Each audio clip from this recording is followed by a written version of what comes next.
என் அன்புக்குரியவர்களே, பெற்றோர்கள் பிள்ளைக்கு சேர்த்து வைக்க வேண்டும். இது யாருக்கு தான் ஒர்க் அவுட் ஆகும்னா அப்பாவுக்கும் பிள்ளைக்கு மட்டும்தான் ஒர்க் அவுட் ஆகும். அதனால தான் கர்த்தர் தெளிவாக அவங்களை என்ன ஆகிட்டாரு? பிள்ளை ஆகிட்டார். அந்த பிள்ளையாக்கின அந்த நிகழ்வுக்கு பெயர் தான் ரட்சிக்கப்படுவது.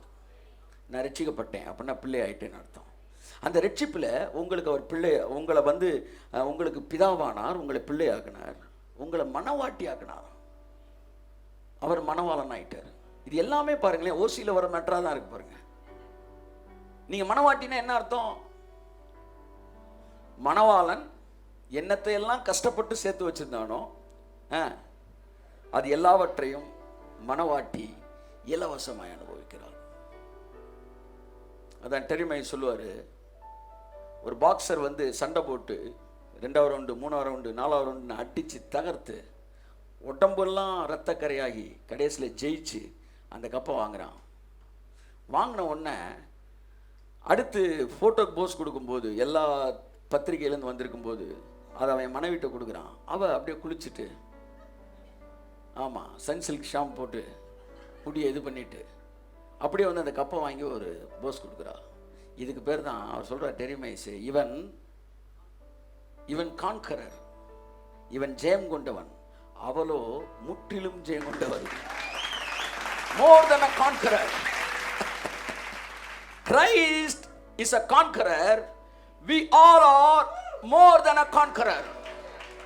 அவர் அடிச்சு ஜெயிச்சாரு, அதனால கான்கரர். நாங்க அடியே வாங்காம ஜெயிச்சோம், அதனால மோர் தென் a conqueror. தமிழ்ல அது சரியாக இல்ல, முற்றிலும் ஜெயம் கொண்டவர்கள் இருக்கு. உண்மையான பதிப்பு என்னவென்றால் ஜெயம் கொண்டவர்களை பார்க்கிலும் மேன்மையானவர்களாய் நாம் இருக்கிறோம். இன்னைக்கு திரும்ப திரும்ப ஜெயிக்கிறது எப்படின்னு பேசக்கூடாது. நம்ம ஜெயிக்கிறதுக்காகவே வரல, பெற்ற ஜெயத்தை கொண்டாடுவதற்காக வந்திருக்கிறோம். We are not conquerors, we are more than a conqueror. Amen. More than a conqueror னா என்ன? அடியே வாங்காம அடியே கொடுக்காம நீங்க பரிசு வாங்கிட்டு வருது. தட்டுங்க சார் நல்லா. ஆமென். பக்கத்துல தட்டி சொல்லுங்க, அடியே வாங்காம அடியே கொடுக்காம ஒரு பரிசை வாங்குவதற்கு பெயர்தான் முற்றிலும் ஜெயம் கொள்கிறவன். This is what grace message, this is what Bible message, this is what God's message, gospel. அதனால தான் இதுக்கு பேர் gospel, நற்செய்தி. ஆமென். நற்செய்தி, நல்ல செய்தியை போய் எல்லாருக்கும் சொல்லுன்னாரு கர்த்தர். நான் மனைவி ஆயிட்டேன், அவருக்கு மனவாட்டி ஆயிட்டேன், அதனால எல்லாவற்றையும் இலவசமா அனுபவிக்கிறேன். நான் சால்வேஷன்ல அவருக்கு தம்பி ஆயிட்டேன், நான் தம்பி ஆயிட்டேன். பைபிள் சொல்லு, இடுக்கணில் உதவவே சகோதரன் பிறந்திருக்கிறார். அவர் எனக்கு சகோதரன், பைபிள் சொல்லுது. அதனால எனக்கு எப்பெல்லாம் பிரச்சனை வருதோ அப்பெல்லாம் நிற்பார். ஆமென் சொல்லுவோம். அவர் எனக்கு சிநேகிதனானார்.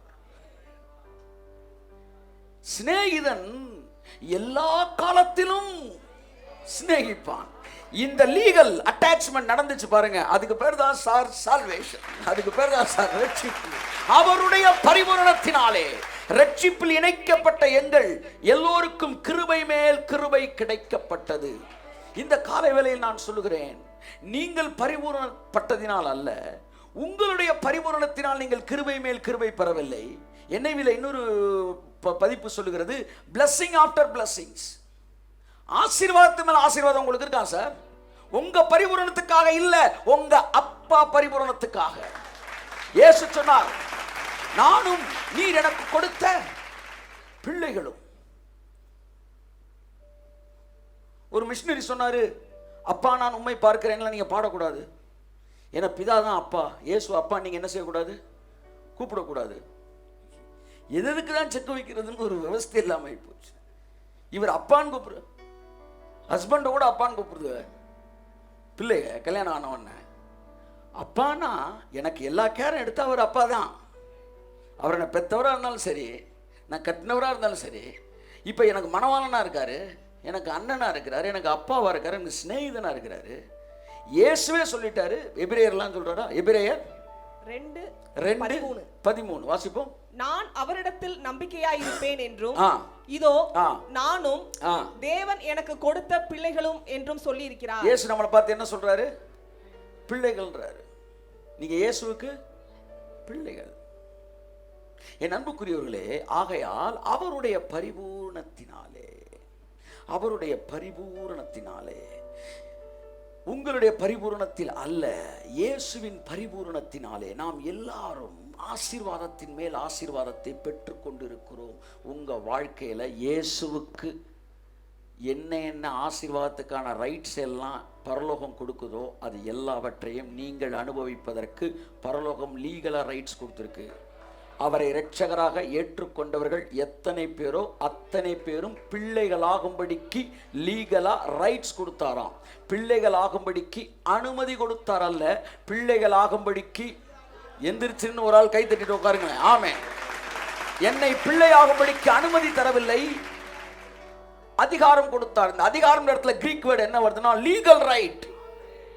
என்ன அப்பான்னு கூப்பிட்டுக்கலாம்ப்பா, உம்மா அப்பான்னு கூப்பிடத்தான் அப்பான்னு கூப்பிட்டுக்க, சொத்துக்கு வந்துடாத அப்படின்னா அது அனுமதி, அப்பான்னு கூப்பிட்டுக்க.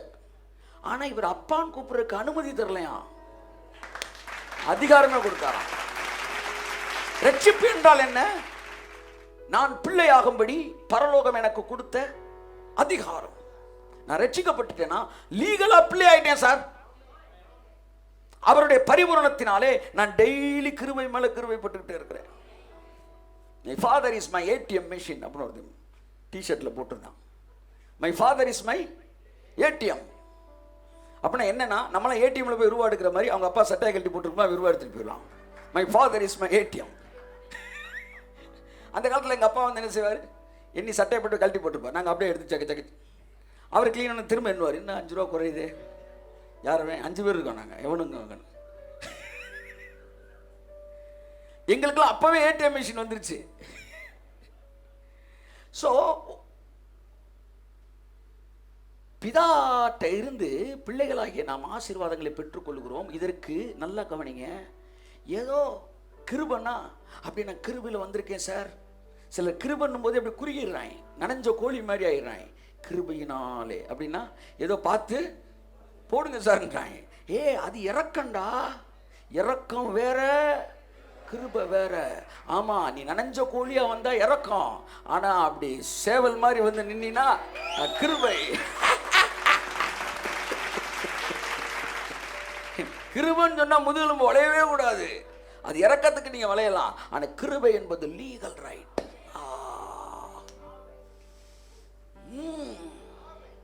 இந்த பூமியில 100 வருடங்கள் வாழ்வதற்கான லீகல் ரைட்ஸ் எனக்கு இருக்கு. ஆமென். எங்க அப்பா கஷ்டப்பட்டனால நான் சந்தோஷமா இருப்பேன். எங்க அப்பா 33 வயசுல செத்தனால நான் 300 வருஷம் கூட இந்த பூமியில வாழ்வேன். Because I have legal right out of his fullness. இப்போ அவருடைய ஃபுல்னஸ்ல இருந்து எப்படி நீங்க உங்களுக்கு ஆசீர்வாதம் வருதுன்றதை பார்க்க போறேன். எப்படி அவர் வந்து ஒரு விஷயத்தை கம்ப்ளீட் பண்ணி உங்களுக்கு அதை ரிலீஸ் பண்றாருன்னு மட்டும் பார்த்துட்டு நான் சீக்கிரம் முடிச்சிடறேன். நான் தேவனுடைய பிள்ளைகளாகும்படி நமக்கு அதிகாரம் கொடுத்திருக்கிறார். ஆமென் சொல்லுவோம். என் அன்புக்குரியவர்களே, அவருடைய பரிபூரணம் எப்படி நமக்குள் வந்தது? நம் பிள்ளையானோம். நாம் பிள்ளையானனால அவருடைய பரிபூரணம் எனக்கு வந்துருச்சு. இப்ப அவருக்கு பரிபூரணம் எப்படி வந்துச்சு? அதை அவர் இலவசமாய் வாங்கவில்லை, அதை அவர் கிரயம் கொடுத்து வாங்கினார். ஒரு விஷயம் உங்களுக்கு கொடுக்கப்படும் போது அது இலவசமாக இருக்கலாம், ஆனால் உங்களுக்கு கொடுப்பதற்கு நான் அதற்கு கிரயம் என்ன செய்திருக்கிறேன்? செலுத்தி இருக்கிறேன். அதனால தான் இயேசு கிறிஸ்துவின் மூலமாய் சகல ஆசீர்வாதங்களும் எனக்குள்ளே வந்து கொண்டு இருக்கிறது. திரும்ப நீங்க எதையாச்சும் ஒன்று செஞ்சேன்னு பேசாதீங்க. நீங்க எதையாச்சும் ஒன்று செய்றீங்கன்னா அன்புல செய்யுங்க. நீங்க பரிசுத்தமா வாழ்றீங்கன்னா நீங்க ரட்சிக்கப்பட்டதுக்கு அடையாளமாக அதை செய்யுங்கள், ரட்சிக்கப்படுவதற்காக அல்ல. நீங்க ரட்சிக்கப்பட்டிருக்கிறீங்க, தன்னுடைய மகிமையை அவர் உங்களுக்கு கொடுத்திருக்கிறார். நான் ஒரு செல்வாக்கு ஒரு ஷர்ட் எடுத்து கொடுத்தேன், அதை விடவே மாட்டாரான்றப்பல. ஒரு வாரம் கழிச்சு பார்க்குறேன், அது நான் சொல்றது 2002 ஒரு ஷர்ட்னா பெரிய விஷயம், போட்டு கொடுத்து ஒரு வாரம் கழிச்சு பார்த்தா என் ஃப்ரெண்டு போட்டு வந்துக்கிட்டு இருக்காங்க. இங்கே வா, என்னடா அவன் போட்டு தர்றான், அந்த சட்டை நான் ரொம்ப விரும்பின சட்டைடா, அது உனக்கு கொடுத்தா நீ அவனுக்கு போட்டிருக்க. நீ எனக்கு தந்த மகிமை நான் அவனுக்கு கொடுத்துட்டேன். என்னால் போய் அந்த சட்டையை வாங்கவே முடியாது. ஏன்னா என்னைக்கு இவனுக்கு கொடுத்துட்டனோ அதற்கு பிறகு அதை எவனுக்கும் கொடுப்பதற்கு அவனுக்கு லீகல் ரைட் இருக்குது. அப்படிதான் பிதா இயேசு கொடுத்தாரு, இயேசு எனக்கு போட்டு விட்டார். மாட்டிக்கலாமா? ஹல்லேலூயா. ஸோ இயேசு என்னையும் பிதாவையும் கனெக்ட் பண்ணுறவராக இருக்கிறாரு. இன்னைக்கு உலகத்தில் பல நாடுகளில் இருக்கிறவர்கள் நம்முடைய வார்த்தையை கேட்கிறார்கள். என்னோட இப்போ கனெக்ட் ஆகிருக்காங்க. எதில் கனெக்ட் ஆகிருக்காங்க? வேர்டு, வார்த்தையில் கனெக்ட் ஆகிருக்காங்க. 2 நபர்களை இணைப்பதற்கு பேர் தான் வார்த்தை. இயேசு ஏன் வார்த்தை என்று அழைக்கப்பட்டார்னா என்னையும் பிதாவையும் அவர் இணைத்தார். பிதாவின் மனநிலையை எனக்கு சொன்னார், என்னுடைய மனநிலையை பிதாவுக்கு சொன்னார். He connected me with Father. அப்ப இயேசு எப்படி பிதாவின் ஆசீர்வாதம், இஸ்ரவேலின் ஆசீர்வாதம் இயேசுவின் மூலமாய் நமக்கு வந்துருச்சு. பைபிளில் நிறைய எடுத்துக்காட்டு இருக்கு. ஒரே ஒரு எடுத்துக்காட்டு இதுக்கு முன்னாடி பேசியிருக்கேன், நான் ஞாபகம் இல்லை, உங்களுக்கு சொல்ல விரும்புகிறேன். யோசேப்பு யாரோட குமாரன் சொல்லுங்க? யாக்கோபுடைய குமாரன். யோசேப்பு ஒரு இஸ்ரவேலன், நன்றாக தெரிந்து கொள்ளுங்கள். யோசேப்பு ஒரு இஸ்ரவேலன். ஆனால் அவன் திருமணம் பண்ணது யார? புறஜாதி பொண்ணு, எகிப்திலிருந்து ஒரு பொண்ணு. இப்போ இவனுக்கு 2 பிள்ளைகள் பிறக்குது. இந்த பிள்ளைகளுக்கு வந்து பிள்ளைகள் புறஜாதியா இஸ்ரவேலரா சொல்லுங்க? என் அம்மா புறஜாதியில், நான் அம்மா புறஜாதியில் அப்படின்னு நீங்கள் சொல்லணும். அப்பா யூதர்ல அப்படின்னு சொல்லணும். சரியா? அம்மா புறஜாதியில் கையை தட்டுங்க அப்படியே. அதான். ஸோ நல்லா கவனிங்க. இயேசு புறஜாதியாகிய இந்த புறஜாதியை மனவாட்டியை ஏற்றுக்கொண்டதினாலே யோசேப்பு இயேசுவுக்கு அடையாளம். ஏறக்குறைய 23 ஒற்றுமை யோசேப்புக்கும் இயேசுவுக்கு இருக்கு. அவர் சொந்த சகோதரர்கள் துரத்தப்பட்டார், இவர் சொந்த சகோதரர் துரத்தப்பட்டார். அவரை 20 வெள்ளிக்காசுக்கு அவனை விற்றாங்க, இவரை 30 வெள்ளிக்காசுக்கு விற்றாங்க. அவரை சொந்த பிள்ளைய சகோதரர்கள் ஏற்றுக்கல, ஆனால் புறஜாதி ஏற்றுக்கிட்டாங்க. அதே மாதிரி யோசேப்பையும் சொந்த சகோதரர்கள் ஏற்றுக்கல, புறஜாதி ஏற்றுக்கிட்டாங்க. சொந்த சகோதரர்கள் எல்லாம் யோசேப்பை தள்ளினால கானானில் பஞ்சம் வந்துருச்சு, எகிப்தில் செழிப்பு வந்துருச்சு. இயேசுவை இஸ்ரவேலர் தள்ளினால இஸ்ரேல் தேசம் வறுமையாயிருச்சு, புறஜாதிகள் எல்லாம் என்ன ஆயிட்டாங்க? செழிப்பாயிட்டாங்க. இப்போ பிரச்சனை இதுக்கு, இது ஆசீர்வாதம் இதுக்கு அங்கே தான் வருது. என்னன்னா, அவர் புறஜாதியை கல்யாணம் பண்ண அவனுக்கு 2 பிள்ளை பிறக்குது. யாருக்கு? யோசேப்பு. பேர் என்ன? மனாசே, எப்பிராயிம். 2 பேர். இந்த 2 பேருக்கு எங்க கொண்டு போய் இந்த 2 பேரை சேர்க்கிறாங்கன்னா, கோத்திர பிதாக்கள் பட்டியலில் வந்து 2 பேர் சேர்க்கிறாங்க. 12 தான் கணக்கு. ஆனால் சேர்த்தா 13 ஆகுது. யோசேப் சொன்னேன், என் பேரை தூக்கிடுங்க, என் பிள்ளை பேரை சேர்த்துக்காங்க பண்ண. அப்படித்தான் இயேசுவுக்கு நாம் பிள்ளைகளானதினாலே நம்ம எந்த பட்டியலில் சேர்ந்துட்டோம் சொல்லுங்க? இஸ்ரவேலருக்கு வர ஆசீர்வாத பட்டியலில் சேர்ந்துட்டோம். இப்போ இஸ்ரவேலருக்கு என்னெல்லாம் ஆசீர்வாதம் வந்துச்சோ அது எல்லாத்துக்குமான லீகல் ரைட்டு எனக்கு இருக்கு.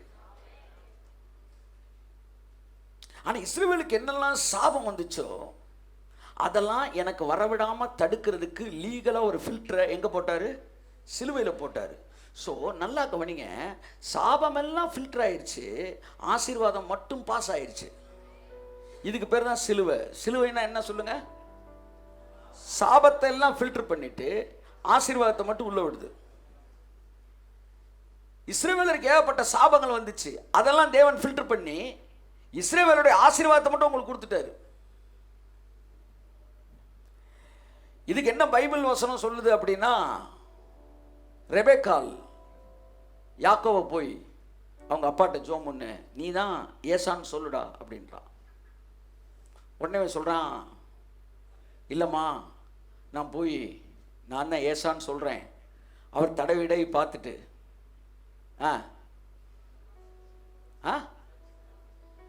நான் யாக்கோபுன்னு தெரிஞ்சிருச்சுன்னா, ஈசாக்கு உட்காந்துருக்காரு, ஈசாக்கோட மனைவி தான் ரெபேக்காள். அதை சொல்லிடுவோம். அப்புறம் சம்பவம் நீ யார்? அப்பா ஈசாக்கு, அம்மா ரெபேக்காள், பையங்க 2 பேர், யாக்கோபு, ஏசா. ஏசா தான் ஆசீர்வாதத்துக்குரியவன். இப்போ யாக்கோபு போய் வந்து ஏசான்னு சொல்லி ஆசீர்வாதம் வாங்க போகிறான். அப்போ உனக்கு பயம் இருக்குது, சாபம் வந்துருச்சுன்னா என்ன செய்ய? ஆசீர்வாதத்தை கேட்க போய் கோபம் ஆயிட்டான்னா சாபம் வந்துருமேன்றான். அப்போ ரெபேக்காள் சொல்கிறா, அவர் ஆசீர்வாதம் கொடுத்தா நீ வச்சுக்கடா, சாபம் கொடுத்தா நான் வச்சுக்கிறேன். நான் அவர் தாங்க ஏசுனா. சிலுவையில என்ன செஞ்சார்னா, இஸ்ரவேலோட ஆசீர்வாதத்தெல்லாம் நீ வச்சுக்கடா, இவன் சாபத்தெல்லாம் நான் வச்சுக்கிறேன்.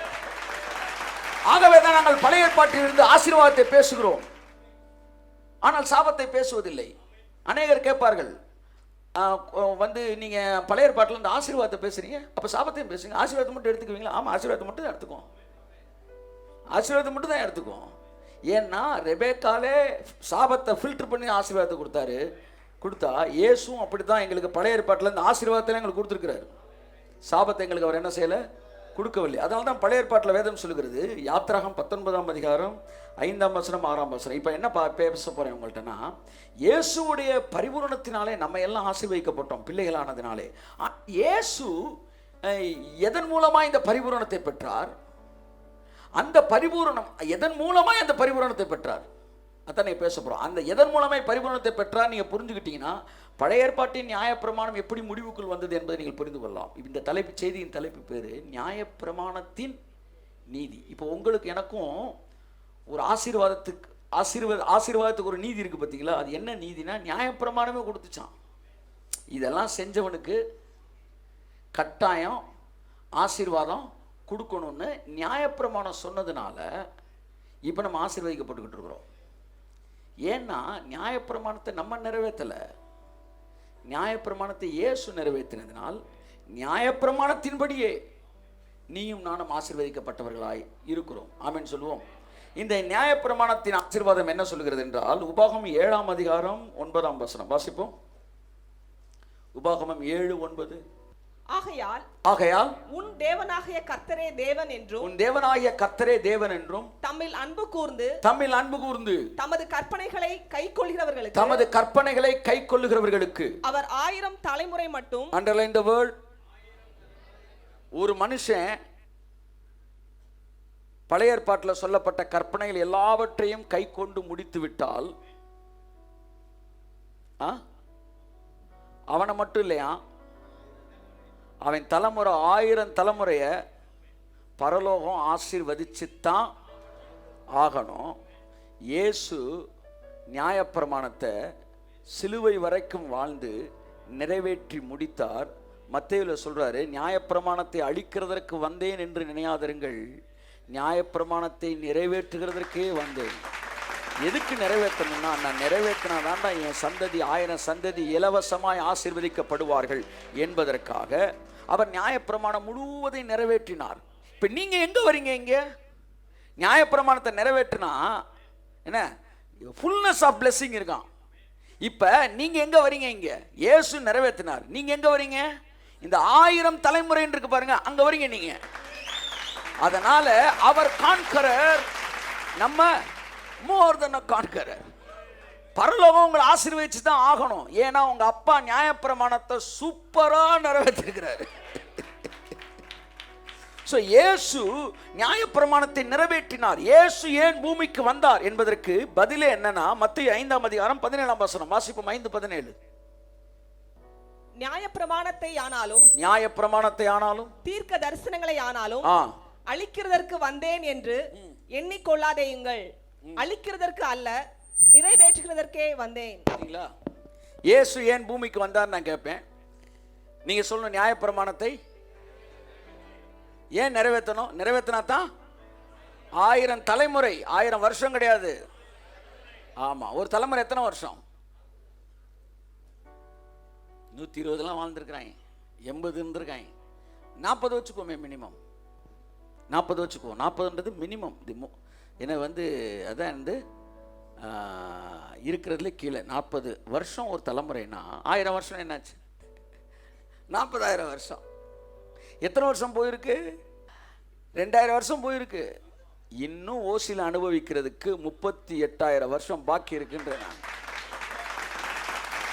லிட்டரலா மீனிங் எடுத்தாலே 1000 தலைமுறைனா 1000 கிடையாது, 1000 மடங்குனா 1000 கிடையாது, ஒன்றுக்கு பக்கத்தில் 3 அப்படி கிடையாது. 1000னா இன்ஃபினிட்டின்னு அர்த்தம். ஒரே ஒருத்தன் கீழ்ப்படிஞ்சானா அவன் சந்ததி இன்ஃபினிட்டியா பிளஸ் பண்ணிக்கிட்டே இருப்பாங்க. சார், நான் 5 கோடி ரூபாய்க்கு பங்களா வாங்கிட்டேன்னா இந்த பங்களாவை நல்லா கவனிங்க, எத்தனை தலைமுறை அனுபவிக்கலாம்? எத்தனை தலைமுறை அனுபவிக்கலாம்? அப்பா ஒரு தடவை வாங்கிட்டா போதும், பிள்ளைய அப்படி கீழே கீழே கீழே கீழே கீழே கீழே கீழே பத்திரம் இருக்கு. அப்படித்தான் அவர் முடிச்சிட்டாரு.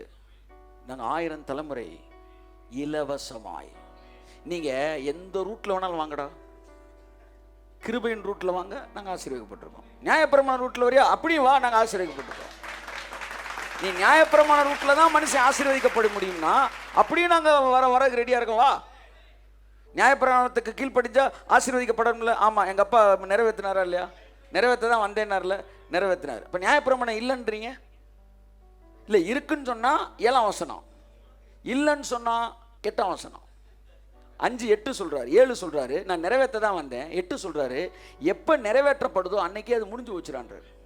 ஸோ 8ஆம் வசனம் இனி நியாயப்பிரமாணம் இல்லை என்று சொல்லுகிறது. 7ஆம் வசனம் நான் நிறைவேற்றிட்டேன்றாரு. 8ஆம் வசனம் சொல்லுது யாராச்சும் ஒருத்தர் நிறைவேற்றிட்டானா நியாயப்பிரமாணமே இருக்காதுன்றாரு. 7ஆம் வசனம் சொல்றாரு நான் வந்து நிறைவேற்றிட்டேன்றாரு. ஸோ என்ன சொல்ல வர்றாரு 8ஆம் வசனத்தில்? 7ஆம் வசனத்தில் நிறைவேற்றுறனால 8ஆம் வசனத்தில் இனிமேல் நியாயப்பிரமாணம் கிடையாதுன்றாரு. இப்ப இந்த நியாயப்பிரமாணத்தின் நீதி நம்மிடத்தில் நிறைவேறும்படிக்கு அவர் மாம்ச சாயலானார். ரோமர் 8ஆம் அதிகாரம் 2ஆம் வசனம் சொல்லுது மாம்ச சாயலானாராம். நான் 6ஆம் வசனம் நினைக்கிறேன், 4ஆம் வசனம் சொல்லுது ஏன் மாம்ச சாயலானார்? நியாயப்பிரமாணத்தின் நீதி என்னிடத்தில் நிறைவேற வேண்டும். ஒருவன் நியாயப்பிரமாணத்திற்கு கீழ்ப்பட்டால், முற்றிலுமாய் அதை நிறைவேற்றினால், அந்த நியாயப்பிரமாணத்துக்கு ஒரு நீதி இருக்கிறது. அந்த நீதி என்னவென்றால் அவனுடைய தலைமுறை ஆசீர்வதிக்கப்பட வேண்டும் என்பது.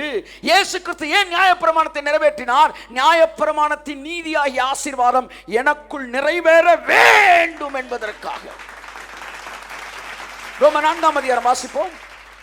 மாம்சத்தின்படி நடவாமல் ஆவியின்படி நடக்கிற நம்மிடத்தில் நியாயப்பிரமாணத்தின் நீதி நிறைவேறும்படிக்கே அப்படி செய்தார். கையை தட்டுங்க சார், நல்லா உற்சாகமாய். என்னிடத்தில் ஒரு நீதி நிறைவேறி கொண்டிருக்கிறது. என்ன நீதி சொல்லுங்க? நியாயப்பிரமாணத்தோட நீதி. நியாயப்பிரமாணம் என்ன சொல்லுது? என் கற்பனைகளுக்கு கை கொள்ளுவாயானால் உன்னை சகல ஜாதியிலும் ஆசீர்வாதமாய் வைப்பேன். இதான் நியாயப்பிரமாண நீதி. என் வார்த்தைகளை கவனமாய் கேட்டு அதை செவி கொடுத்து அதை நிறைவேற்றுவாயானால் பூமியுள்ள சகல ஜாதியிலும் உன்னை ஆசீர்வாதமாய் வைப்பேன். இதான் நியாயப்பிரமாண நீதி. இந்த நியாயப்பிரமாணத்தை எங்க அப்பா நிறைவேற்றினால அந்த நீதி இப்ப என்கிட்ட நிறைவேறுது. அவருக்கு பாடுகளையும் அதற்கு பின்வருகிறவர்களுக்கு மகிமையும் தேவன் வைத்தார். நீங்கள் அமர்ந்திருக்கிற இடத்தில் ஆசீர்வதிக்கப்பட முடியும். ஏனென்றால் நியாயப்பிரமாணத்தின் நீதி உங்களிடத்தில் நிறைவேறி கொண்டு இருக்கிறது. அதான் பைபிள் சொல்றது, நாங்கள் நியாயப்பிரமாணத்தினால் அல்ல வாக்குத்தத்தத்தினால் ஆசீர்வதிக்கப்படுகிறோம். நியாயப்பிரமாணத்துக்குள்ள ஒரு வாக்குத்தத்தம் இருக்கு. அது என்ன வாக்குத்தத்தம்னா, நிறைவேற்றினா பிள்ளைகளை ஆசீர்வதிப்பேன்றது, சந்ததி ஆசீர்வதிப்பேன்றது. அவர் நிறைவேற்றிருக்கிறார், நாம் ஆசீர்வதிக்கப்படுகிறோம். யாத்திராம் 19ஆம் அதிகாரம் 5, 6 1-2 வசனத்தை வாசித்து நான் முடிக்கிறேன். இப்பொழுது நீங்கள் என் வாக்கை உள்ளபடி கேட்டு என் உடன்படிக்கையை கைக்கொள்வீர்கள் ஆனால் சகல ஜனங்களிலும் நீங்களே எனக்கு சொந்த சம்பத்தா இருப்பீர்கள். பூமி எல்லாம் என்னுடையது. நீங்க மட்டும் நான் சொன்னதை கேட்டா நீங்க தான்டா என் சொந்த சம்பத்து. You are my peculiar treasure. பூமியும் அதன் நிறைவும் என்னுடையது. இது 2 வசனத்தையும் கோர்க்காம விட்டுட்டாங்க தமிழ்ல.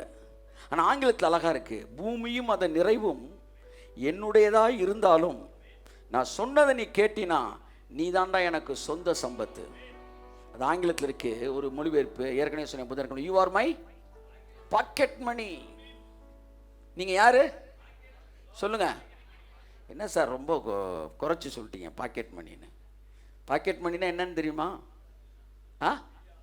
இப்போ பாக்கெட் மணினா எவ்வளோ வேலைன்னு இப்போ உங்களுக்கு சொல்லித்தரேன். நீங்கள் ஹாஸ்டலில் படிச்சுக்கிட்டு இருக்கீங்க. உங்கள் அப்பா சொல்கிறாரு, அன்புள்ள மகனே, உனக்கு காலேஜ் ஃபீஸு 22,000 ரூபா அனுப்பிச்சிருக்கிறேன், அதோடு சேர்த்து மெஸ் ஃபீஸு 5,000 ரூபா அனுப்பிச்சிருக்கிறேன், ப்ளஸ் புக்கு வாங்க சொல்லுங்கள் 3,000 ரூபா அனுப்பிச்சிருக்கிறேன், இது எல்லாம் போக உனக்கு பாக்கெட் மணியாக ஒரு 2,000 ரூபா அனுப்பிச்சிருக்கிறேன்றார். இப்போ மேலே இருக்க 22 பாருங்க, 7 பாருங்க, 5 பாருங்க, இதெல்லாம் பெருசா தெரியுதா? பாக்கெட் மணி 2,000 ரூபா பெருசா தெரியுதா? ஏன்னா அந்த மணி எல்லாம் அங்க போயிடும், இந்த மணி தான் ஏன் மணி. So it may be 2000, but this is my pocket money. இந்த மதுரை பட்டணத்துல 5 லட்சம் 15 லட்சம் பேர் இருக்கிறான். இன்னைக்கு 20 லட்சம் பேரை மாறிட்டான். 20 லட்சம் பேர் இருக்கலாம். ஆனா இந்த சர்ச்சில் 300 பேர் இருக்கலாம். கர்த்தர் சொல்றார், நீ தாண்டா பாக்கெட் மணி.